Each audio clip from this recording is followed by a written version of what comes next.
తల్లిదండ్రులు కావాలని మీ కలను సాకారం చేసుకోండి. ఓఎస్ఎస్ ఫర్టిలిటీ వారి తక్కువ ధర సంతానోత్పత్తి చికిత్సతో అపాయింట్మెంట్స్ కొరకు కాల్ చేయండి 7825893604. హీరోలే కాదు, ఈ మధ్య హీరోయిన్లు కూడా రెమ్యునరేషన్ ని భారీగా పెంచేస్తున్నారు.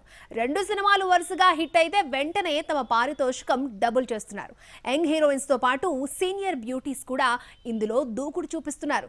ఇంతవరకు ఓకే, మరి ప్రెజెంట్ సౌత్ లో అత్యధిక పారితోషికం తీసుకుంటున్న హీరోయిన్ ఎవరు? Take a look.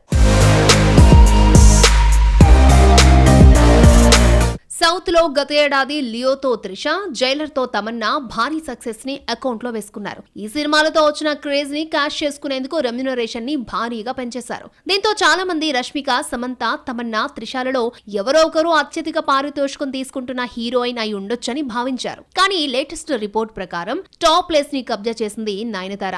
గత ఏడాది జవాన్ సినిమాతో బాలీవుడ్ లో ఎంట్రీ ఇచ్చింది నయన్. ఈ సినిమా కోసం ఏకంగా 10 కోట్ల రెమ్యునరేషన్ తీసుకుంది. ప్రెజెంట్ కోలీవుడ్ లో ది టెస్ట్, మన్నన్ గట్టి సినిమాలు చేస్తున్న నయన్ ఇదే రేంజ్ పారితోషికాన్ని చార్జ్ చేస్తోందట.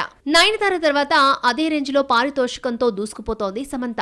ఒక్కో సినిమాకి 3 నుంచి 4 కోట్ల వరకు చార్జ్ చేస్తోంది. అయితే వరుణ్ ధావన్ తో కలిసి చేసిన సిటారల్ సిరీస్ కోసం మాత్రం ఏకంగా 10 కోట్లు డిమాండ్ చేసినట్లు తెలుస్తోంది. దీంతో ఓటీటీలో అత్యధిక పారితోషికం అందుకుంటున్న మొదటి ఇండియన్ హీరోయిన్ గా సమంత టాప్ ప్లేస్ లో నిలుస్తోంది. యానిమల్ తో భారీ సక్సెస్ అందుకున్న రష్మిక ఒక్కో సినిమాకి 2 కోట్ల వరకు చార్జ్ చేసింది. ప్రెజెంట్ తనకున్న డిమాండ్ ని బట్టి పుష్ప 3కి 3 కోట్ల రెమ్యునరేషన్ తీసుకుంటున్నట్లు తెలుస్తోంది. ఇక సౌత్ నార్త్ అనే తేడా లేకుండా సినిమాలు, వెబ్ సిరీస్లు చేస్తున్న తమన్నా ఒక్కో సినిమాకి 2 నుంచి 3.5 కోట్ల వరకు రెమ్యునరేషన్ తీసుకుంటుందట. మొత్తానికి సౌత్ లో బిగ్ స్క్రీన్ పై అత్యధిక పారితోషికం తీసుకుంటున్న బ్యూటీగా నయన్ టాప్ ప్లేస్ లో నిలిస్తే ఓటీటీలో మాత్రం శామ్ దూసుకుపోతోంది.